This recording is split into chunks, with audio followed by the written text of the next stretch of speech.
Archbishop Fulton Sheen was born 75 years ago in El Paso, Illinois, and became a priest in the Catholic Church just after the First World War. He is considered by almost everybody a great enigma. Those who like to disparage his evangelism have a difficult time accounting for his extraordinary academic record. Those who claim him as a conservative are continually amazed at his positions in behalf of statist welfarism. Those who have been inspired by his anti-communist lectures, which began in the early 30s, cannot understand his current calls for withdrawing from Vietnam. Archbishop Sheen has served as head of the Worldwide Department for the Propagation of the Faith. After that, he went dutifully to Rochester, New York, whence he has recently been delivered.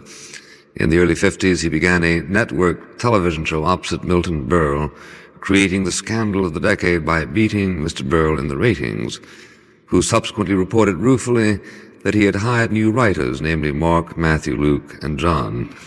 He is the author of 64 books. He is, in my opinion, the greatest preacher in English. Bishop Sheen is eloquently committed to the notion that whole nations have to pay a price to providence for their sins. He quoted recently from Abraham Lincoln, and I would like to ask him to explain what it was that A. Lincoln said, and B. what it was he had in mind in quoting Lincoln.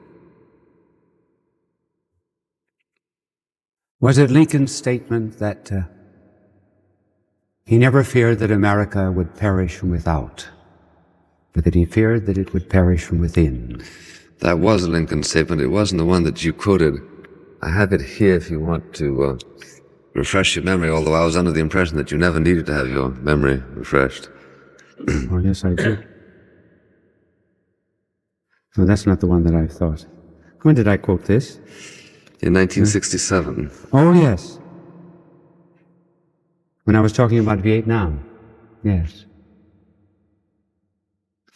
Well, what Lincoln said was that the awful calamity of civil war which now desolates the land may be but a punishment inflicted upon us for our presumptuous sins to the needful end of our national reformation as a whole people. Or rather, he asked that question and then answered it by saying, intoxicated with unbroken success, we have become too self-sufficient to feel the necessity of redeeming and preserving grace, too proud to pray to the God that made us. It behooves us then to humble ourselves before the offended power, to confess our national sins, and to pray for clemency and forgiveness. Now, do I understand you to be applying Lincoln's theological analysis of what it was that brought on the Civil War to the existing situation? Is the Vietnam thing to be understood as a form of national tribulation, which is in some way related to what we have earned? No, Mr. Buckley, I did not mean to imply that. I merely meant to imply that there is a moral order and that there is such a thing as retribution. Nations have very much gotten away from that. The primitive people still retain it, but I certainly did not wish to say that it applied to the Vietnam War. I had in mind, for example, something that a missionary told me some time ago about an injustice that they had committed, and that particular day they had stolen the missionaries' axe. And that particular day measles broke out in the camp. And simultaneously, someone had sent a plane above the camp of the cannibals to see what had happened to the missionary. And they said, that's the evil spirit that sent us these red blotches because we stole the missionary's axe. So these primitive peoples had a sense of retribution. I was saying that Lincoln also had a sense of retribution, but I did not mean to apply it necessarily to the Vietnam War, except every kind of war is a kind of a retribution upon a people. Can that be understood in an extra-theological context? Almost in a physical context, where a reaction is a contrary and equal reaction, yes. Well, could it be, as some might argue, that a failure to prosecute the war in Vietnam might earn us a very considerable and more formidable retribution in the future? No, I would not mean to imply that. No, I know you wouldn't. No, because I certainly But how would you not be handle people who did? Well, first of all, this is a peculiar kind of war in which there was not really a great prosecution of the war. How different it was from World War II. What characterized this war, and here America must be very much credited, was restraint. Here we are, one of the great powers of the world. We take on an insignificant power. As far as explosiveness and so forth is concerned, we had far more than the enemy. Maybe the greatness of a man is often to be judged by his restraint of power. That was the great wonder of Christ, that having divine power, he used so little of it. And so America shows and has shown great restraint in this war. Well, but is it always commendable to use restraint? Or is restraint sometimes an expression of cowardice or lack of conviction? It can be both. First of all, one may not show restraint in order to absorb evil. Take, for example, turning the other cheek. If there are 10 men in a line, and I preach hate to them, and say, you must destroy your brother, and one man turns and strikes his neighbor, 2 strikes 3, when will it ever stop? It will stop only at a point when one man turns around and absorbs the evil. In that sense, restraint can absorb evil. From another point of view, restraint does not absorb evil. It sometimes may increase it. The crime certainly on our streets today, the turn of law by which there is compassion shown more for the mugger than for the mugged, more for the one who does the violence than for the victim. This is a kind of restraint which is not commendable and which I fear is bringing some trouble to our nation. Well, if you translate that into international terms, might it be argued that much too much international restraint is being shown towards those nations in the world which live by aggression and which preach a hatred, and whose evil deeds might have been aborted, or whose careers might have been aborted a generation ago by the use of strategic power? You probably mean Russia, huh? Yeah.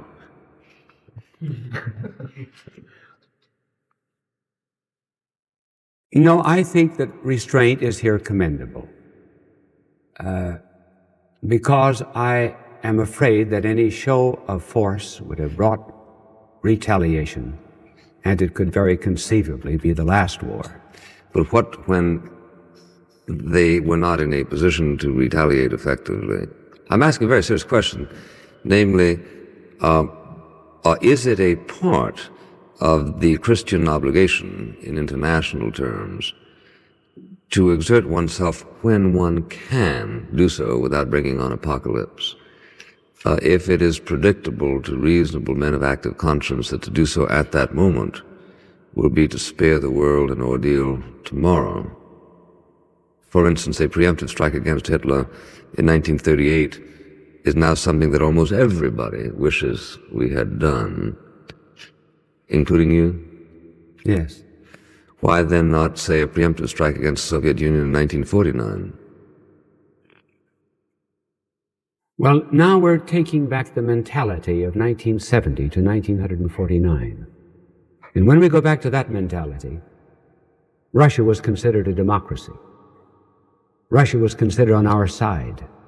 I can remember once giving a lecture in Youngstown, Ohio, on the fact that Russia was going to take over Eastern Europe. And some very high important person said, "How dare you say that? This day is past. We live in a democracy." And in the 1949, that's what we were thinking about. I think, Archbishop Sheen, that You're a little bit, a few years off, aren't you? Fulton, Yes, Missouri. 36, Fulton, right. Missouri was 46 Yes. when the Cold War was declared. Right. And even the Democratic president who recognized it by 1949, indeed rather dramatically, with the Truman Doctrine and so on. So whereas I think it is true that the illusions you identify were widely shared in 1945, 44, 45, Yeah. 46, by 1949, the animosity of Stalin was pretty plain spoken. Yes, but I cannot look back and feel that we should have resorted to violence in those days. I think we would have brought a greater apocalypse upon the world. But you can, as regards 1938. Yes, hypothetically, 1938.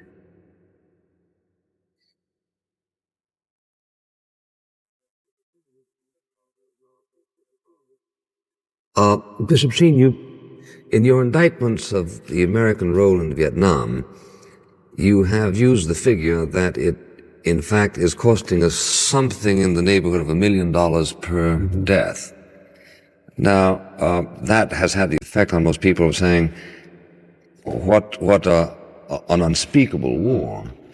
It has exactly the opposite reaction on me, because it seems to me that since everyone would agree that we have it within our power to kill people much more cheaply and don't, it does suggest that we are going out of our way to keep from killing people.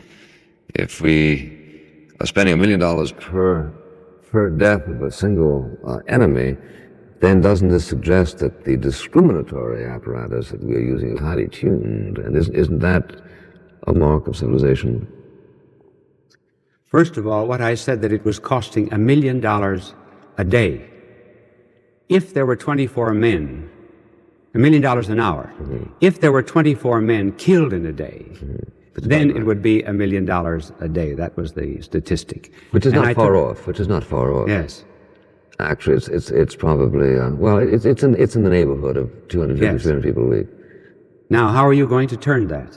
Well, what I'm saying is, if we wanted to kill more people, we could do so much more cheaply by Dresden-type bombings. Our reluctance to do so, our failure to do so, it seems to me in terms of moral arithmetic, is praiseworthy. And under the circumstances, I have never understood the use of the high ratio of dollars per death as an argument pointing to the immorality of the war, but to the contrary. Yes. It was not so much to point to, just to the immorality of of this war, but rather to the immorality of war itself. What I was doing was to go back to figures that had been gathered by some historian about how much it cost to kill a man in different wars. For example, it is estimated that it cost Julius Caesar 75 cents a man. In World War I, it cost something like 20,000. In World War II, it cost 200,000. Then I adduced the figure that it cost $1 million an hour in Vietnam. I was not speaking about moral arithmetic. I was just speaking about the terrific economic burden that is thrust upon mankind in virtue of fighting. So I would not, you're very clever, however, to draw that conclusion that it was an evidence of our restraint, and I can see the value in the deduction, but that was not my purpose. But your purpose surely isn't to illegitimize war, is it? That is to say, do you not believe that some wars are defensible? In fact, some wars are imperative? Yes, I could see a reason for a defensive war. Yeah. If we were invaded. Well, then, therefore, it becomes a strategic question whether a particular war is a defensive war, correct? Yes. I mean, it becomes a theoretical question whether or not Vietnam does relate Yes. to the defense of this. Right. And that, therefore, you would not criticize as a class those people who defend the Vietnam War. I certainly would not.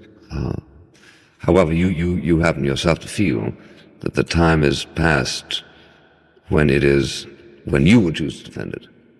Yes. And the statement that I made about it, Mr. Buckley, was about 3 years ago, when the statement was much more applicable than it is today. And furthermore, I was giving a Christian appraisal, not a political appraisal.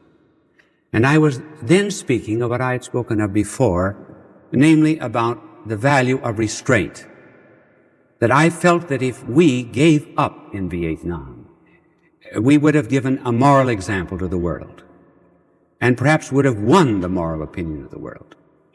3 years later, it's impossible to do it, but we are withdrawing, and we're withdrawing to now at a time when it makes it possible for the world to conclude that we've lost our first war. Well, let me ask you, sir, if I may, in that connection, to what extent does a nation feel a corporate Christian obligation to step in order to defend one's brother, using the metaphor national terms? Suppose I put it this way. We suffer in America, I think it is accurate to say, some kind of a trauma as a result of our failure to go to the help of the Jewish people in Germany, who, as a result of our defective reflexes, were practically wiped out as a people. Now, it seems to me that two things are plain from that experience. One, that we cannot bring them back to life. And two, that the purpose of reminding ourselves about Buchenwald and the rest of it was to keep the conscience from going to sleep again. Now, if there is evidence that a genocide is continuing in other parts of the world, is this something concerning which we ought to be more active? Ralph Hawkworth writes a very successful play in Broadway which criticizes Pope Pius XII for his delinquency, I think historically inaccurate, in not moving faster to mobilize sentiment in behalf of a rescue mission to the Jewish people in Germany. Now, will somebody be writing a play about us or about the present Pope for failure to mobilize sentiment to rescue, for instance, the Christians who were being exterminated in China? Yes, but given genocide, given the extinction of Christians in China and in northern Vietnam, 1.25 million of them brought down to the south, expelled, is war the only means?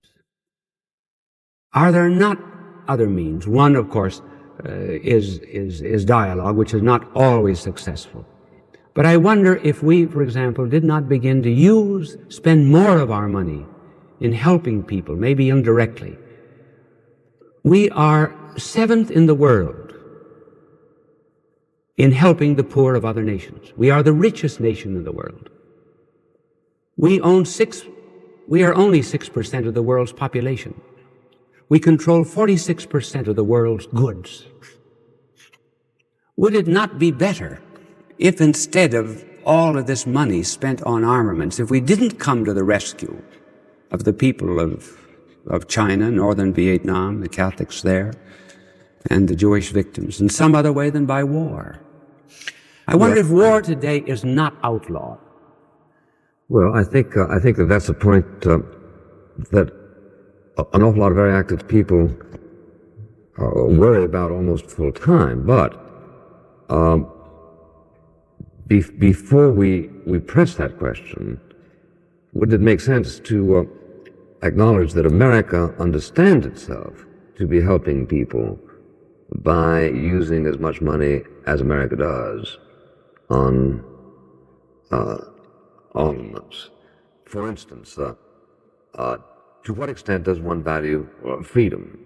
Now, a lot of people we know value freedom even above life because people are constantly dying in behalf of freedom.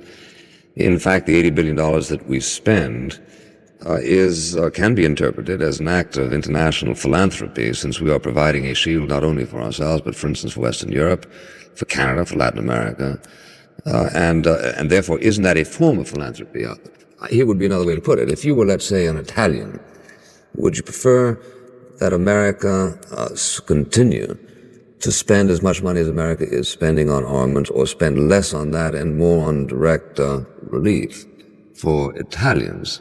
I should think that this would depend on the extent to which you understood the strategical situation, and that you might very responsibly get down on your knees at night and thank the American people for accepting a great military burden which has direct philanthropic consequences. I do not wish to argue against that because I do not know all of the facts. But at the same time, I am mindful of the Maginot Line. where a tremendous military defense was built up, which proved, from a military point of view, totally ineffective. And I believe, therefore, that the social approach, just think if we spent the same amount of money that we're spending on armaments today to help the world, how much better we would be, how much better the world would be. Well, I think it would be much worse, because the barbarians would be in complete control. Do you think that the people are better off in China because we didn't resist them, even though we had an opportunity to do so 20 years ago? It seems to me plain that most of the misery of the world is the result not of natural conditions, but is the result of the active operations of governments which are administered by men. It took government to translate Buchenwald into Mein Kampf into Buchenwald. And under the circumstances, isn't America's unique challenge to accept the political responsibility and the military responsibility? Yes, now, I concede you have a point here, and a very good one. One, because governments have no eternal end. They have only a temporal end. And being such, they have to use temporal means in order to attain it. We simply cannot apply ideal social goods and Christian principles, Christians that have eternal ends, to the temporal ends of government. And I certainly would not want to be pushed into the corner of saying that there should be no preparedness, any more than I would say we shouldn't have a lock on the front door. But it's a matter of balance. Yes. And you think that there is an imbalance in the existing situation? Yes, I do. But isn't that caused rather by the Soviet Union than by us? I mean, are we redundantly protective? Do we have too many locks on the door? I don't know. That's a matter of fact and statistics. I wouldn't know.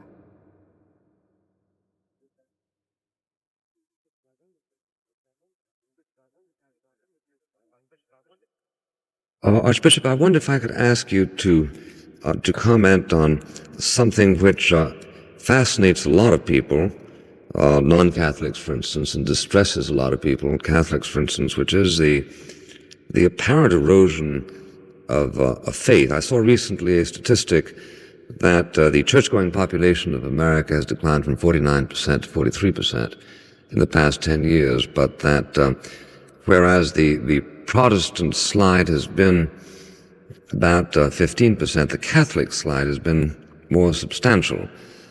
Now, I know there are those who wonder whether this is simply that we're all being manipulated by the zeitgeist, or whether there is a causal relationship between the erosion of faith and the ecumenism of the Vatican Council. No, I should not say that ecumenism was the cause of the erosion. Certainly the zeitgeist is partly the cause, and very much the cause. From one point of view, Mr. Buckley, there probably was never before as much faith as there is today. Now, I'm putting faith in quotation marks. When God is disposed of, the gods arise. Faith today is taking the form of superstition. We have 2,200 newspapers, I believe, daily newspapers in the United States. 1,700 of them carry astrological columns. Was there ever such faith before in the stars as there is now? And as Shakespeare said, think of the new faiths that are arising without any basis of credibility. As Shakespeare says, what damned error but some sober brow will bless it and approve it with a text. And so, on the one side, faith, without quotes, is indeed declining, partly on account of the zeitgeist. And on the other hand, it is increasing. The gods are multiplying. We have almost polytheism instead of monotheism. Well, could it be though that the singular attraction of the Catholic Church over the years, namely its dogmatic constancy,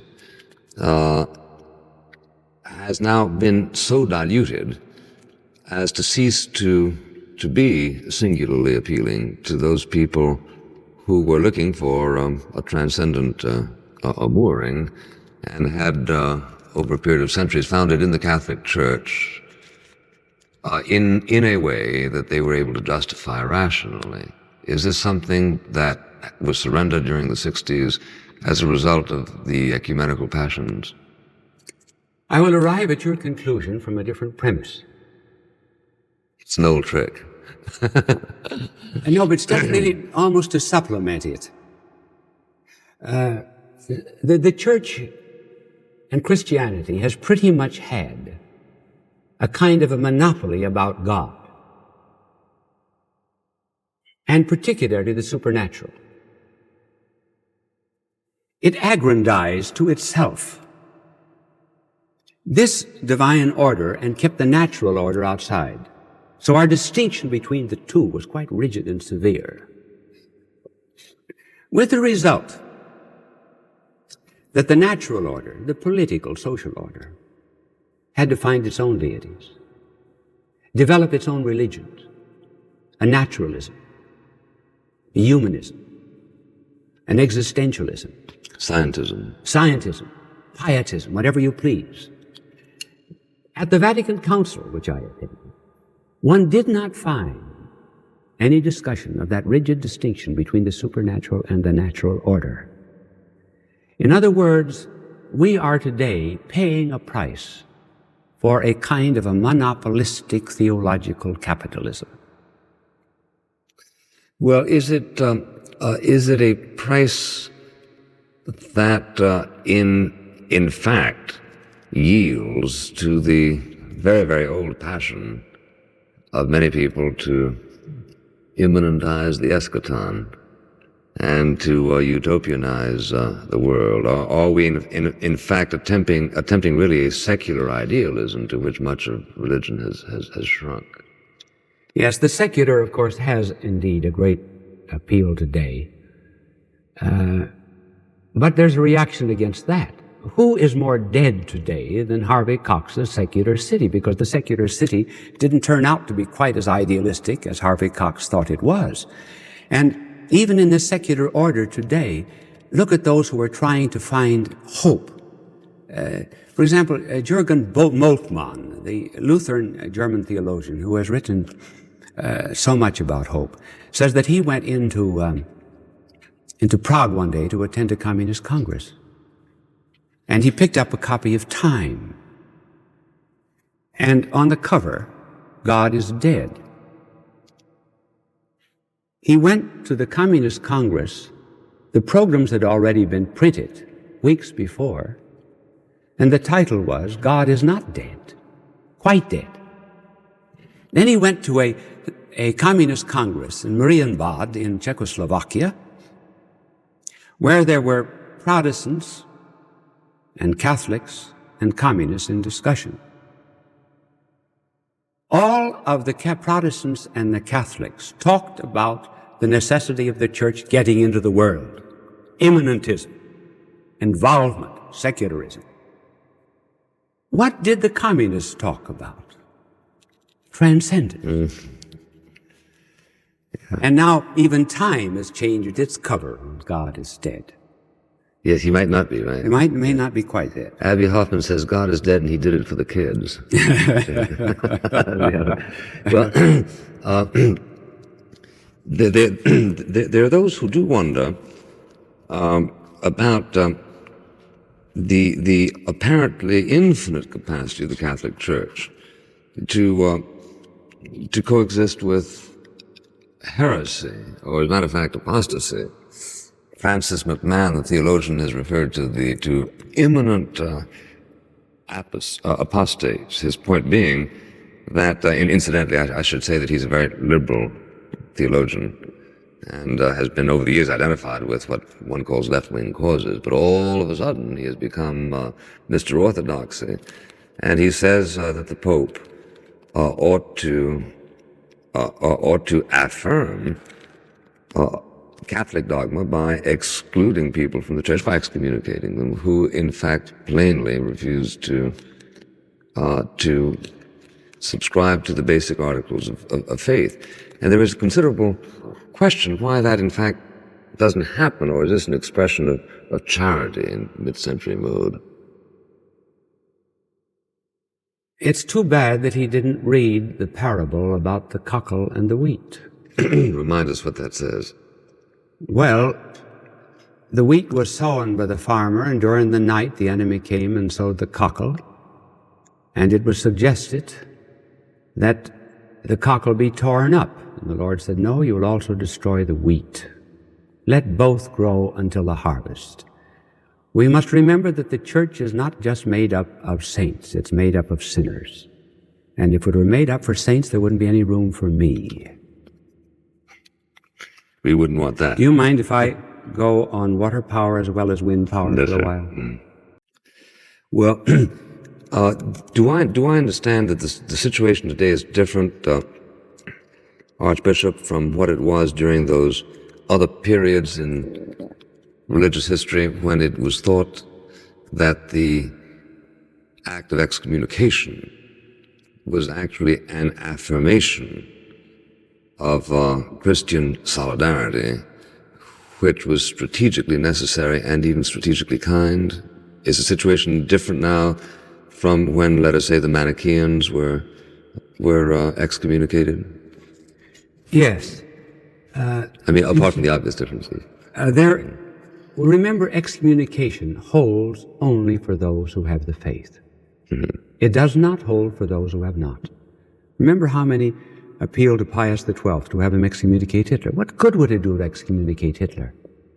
So we're living in entirely different times today. No, but Hitler never pretended to be a Catholic. No, well, that's precisely what I'm saying, that you cannot use excommunication with those that have not the faith. No, but I'm talking about people who do pretend to be Catholics. For instance, the gang who runs the National Catholic Reporter, incidentally an organization which I sponsored when it was founded. But in any case, I should think that they couldn't get past the second phrase of the Apostles' Creed without gagging. And the question is, who runs this joint? They or the Pope? And I should think that a pretty good argument for salvaging any meaning at all of Christianity is to insist that there is a distinction between, let's say, Mao Zedong and yourself. And that if Mao Zedong claims to be a Catholic, there's got to be somebody around who says, no, he isn't. Does that follow? Yes. Now, what conclusion are you going to draw? Well, I'm asking you why the present Pope doesn't excommunicate anybody. We excommunicated a couple people who refused integration down South Carolina, come think of it, New Orleans. They were suspended, yes. They're excommunicated. I know because he told me. Leander Perez told me he was excommunicated. Incidentally, you'd be glad to know that he sneaked away to Mississippi to go to church on Sunday. Yes, I know that. Which is nice. But my point is that why in mid-20th century is the act of excommunication not invoked, whereas it has been invoked throughout history. Tyrrell was excommunicated for far lesser offenses than are recited every day in Commonweal magazine. Right. I'm asking you to explain that to me. Well, again, it's a change of the spirit of the times. I think the church has become much more patient and kind. It's more related to the world than it was then. The church was very much locked up in itself. After all, what the Vatican Council did was to relate us to the world. First of all, in the Vatican Council, the world came into the church, and the church went out to the world. But did it? Yes. Well, then why doesn't it follow that more people welcomed it? That more people go to church, more people take vocation and study to become priests and nuns? It's going to take a long time for the yeast to work through the dough. But there was for example, at Vatican Council I, there was not one single bishop from Asia or Africa in 1870. Not one. In the Vatican Council II, 61% of the bishops were from Americas, Asia, and Africa. So that the church has become much more related to the world. Being related to the world, I think, has become much more compassionate of sinners. And I would say that perhaps that is the spirit that has changed us from the rigidity of excommunication to the patient bearing of offenses. Well, would you describe to me an excommunicable offense? I would say willful and deliberate desecration of the Blessed Sacrament, the breaking of the seal of confession. Well, this would, of course, apply to a priest. That's right. But for a layman? Again, desecration of the Blessed Sacrament could apply to him. And is it possible to desecrate the Blessed Sacrament by, let us say, participating in a black mass? That would depend upon the degree of participation and the degree of proof. It's going to be very difficult to prove any participation in the black mass. If an individual says, I cannot believe in the divinity of Christ, is that an excommunicable statement? No. The Church would not excommunicate a man for saying that. It would not be a true statement, but it would not be excommunicable. Mr. Greenfield.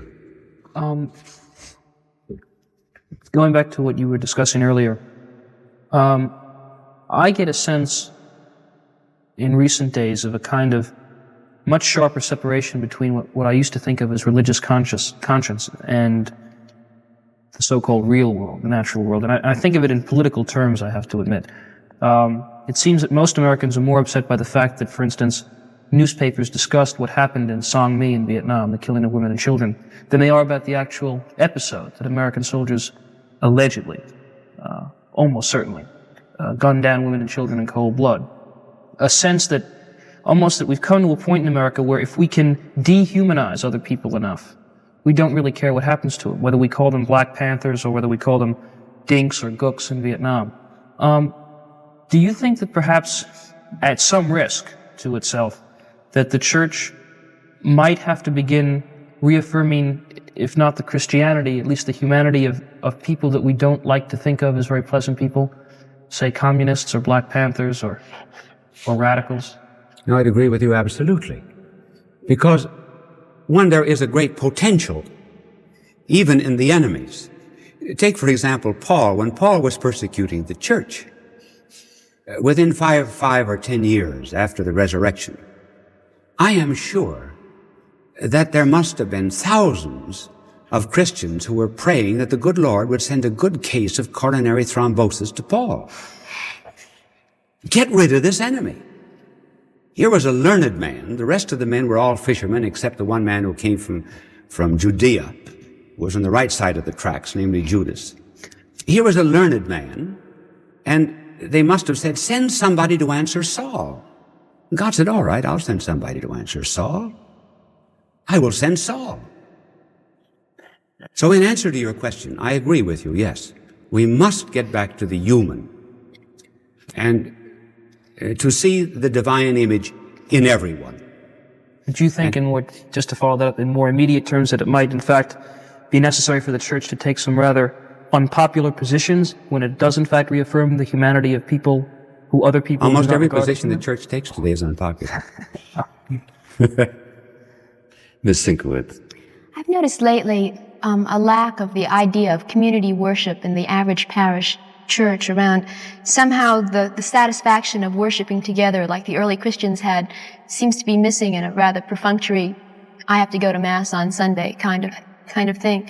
And at a lecture by Clive Barnes that I attended recently, he mentioned an interesting idea that religion used to serve the purpose of this community gathering, and that now that this is passing, people are looking for that in other things, the football game type fraternity spirit, the rock concert, and things like that. Do you think that this lack of community spirit could be a reason for the decline in attendance at church that Mr. Buckley was speaking of? Yes, it could in part. But something to remember, Miss, is that the world is always on a teeter-totter. And, just as in literature, we had one moment, the classicism of Dryden, then we got into the romanticism of the late poets. So in religion, we had too much emphasis on the individual, complete neglect of the community. Today we got a cry for community. We must all get together, boys and girls. And this indeed has to be emphasized. Now it is being so emphasized. We've got to keep balance. That the individual is alone, too. That he's also got to save his own soul, as well as saving the community. That while there must be much more relevance in the world, we also have to have considerable irrelevance. Because there are some things we think about in our own heart that have relations to the transcendent. And there must be a place for this. We cannot cannot so emphasize the community that we're like a drop of water in a glass of wine, absorbed in even a spiritual kind of totalitarianism. And while this has to be stressed, I'm only saying, watch the balance. Let's not go overboard with communism and forget that there's such a thing as the individual. Mr. Bird. I'd like to talk about a problem that I think the church has found itself related to, and that's the urban crisis that we have right now. And certainly we're all aware of it. And recently, there's been talk about the church's non-commitment to that crisis. And I think we have examples of it in all the cities. And one problem that relates to property that the church owns. Let's take the property that isn't specifically a church or a rectory, but that is used for private enterprise, that is not taxable. Do you think that the church, in a similar way that you talked about the government before, should make a recommitment, a monetary commitment to involve itself in the city? Because it would seem to me, in relation, for example, to the extent of land that the church controls in the District of Columbia, that there is a lot of good tax money that is certainly necessary to feed, house, and run the city that seems to kind of trickle away and that people never get a hold of. That's a very good question. There are really two points to your question. One is the church and its relatedness to property, and the other is the church and its relatedness to the urban problem.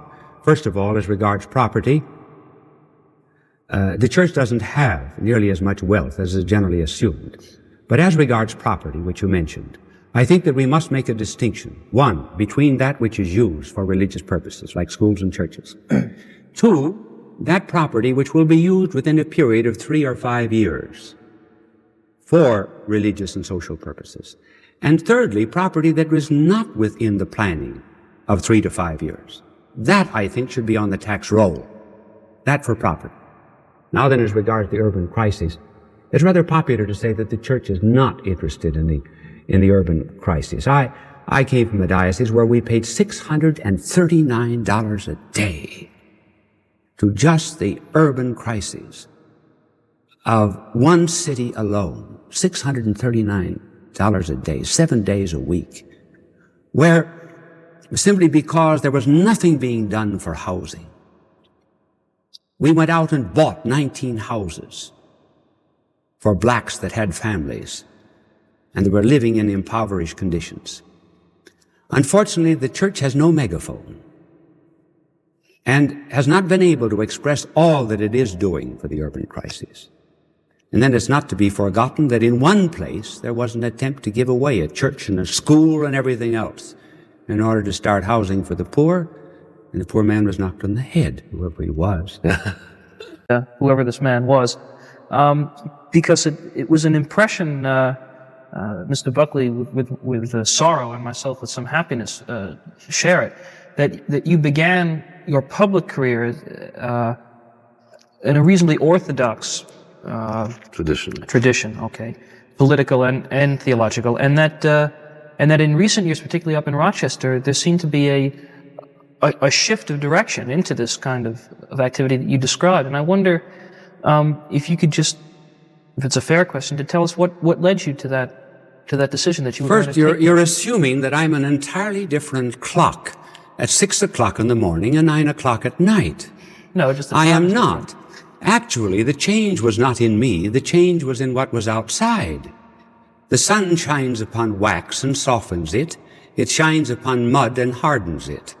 And the seeming change in character is often due to the environment that surrounds him. I was no different. Well, there were hungry and poor people in the 50s as well as the 60s. Listen, there's a great deal of difference, my dear Mr. Greenfield, between the poor of 50 and the poor of today. And this is something of which we have to take cognizance. They're angrier.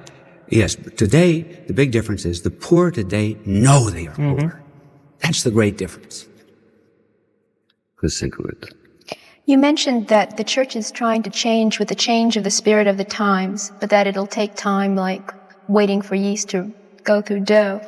But so many parishes, church on the local level, seem to be living in the past, where you have a pastor who keeps on preaching that dances are horrible, terrible things that are leading the children away, and that girls should stay in the home and things like that.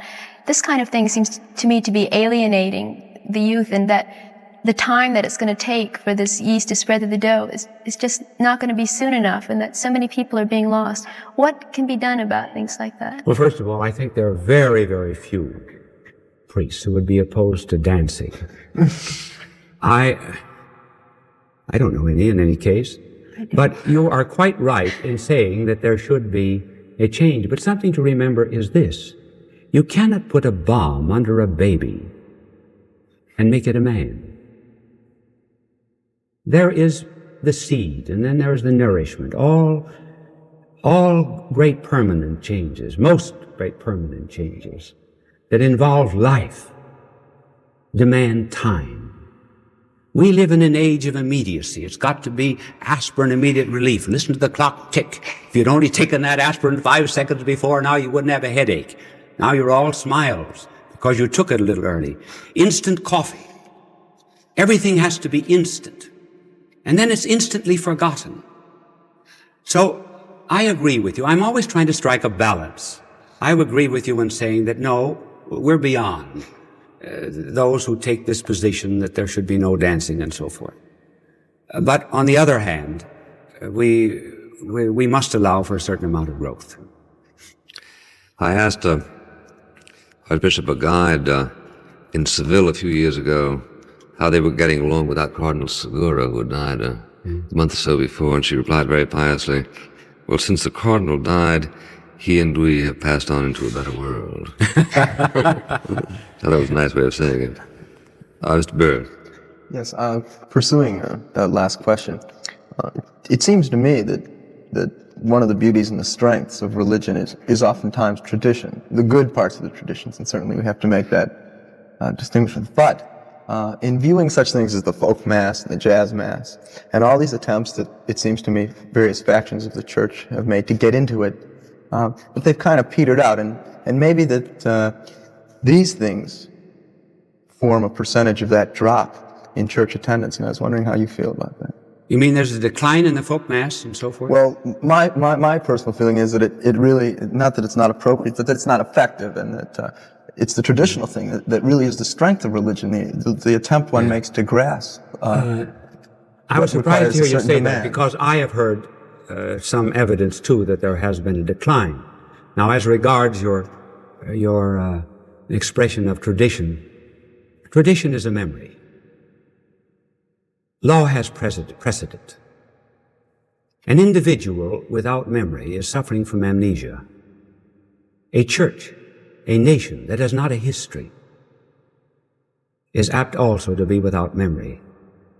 So children are born into the world to give us novelty. There are old people that are born into the world to remind us that there is such a thing as a heritage. And again, we have to keep both together, the nova and the vetera, the new and the old.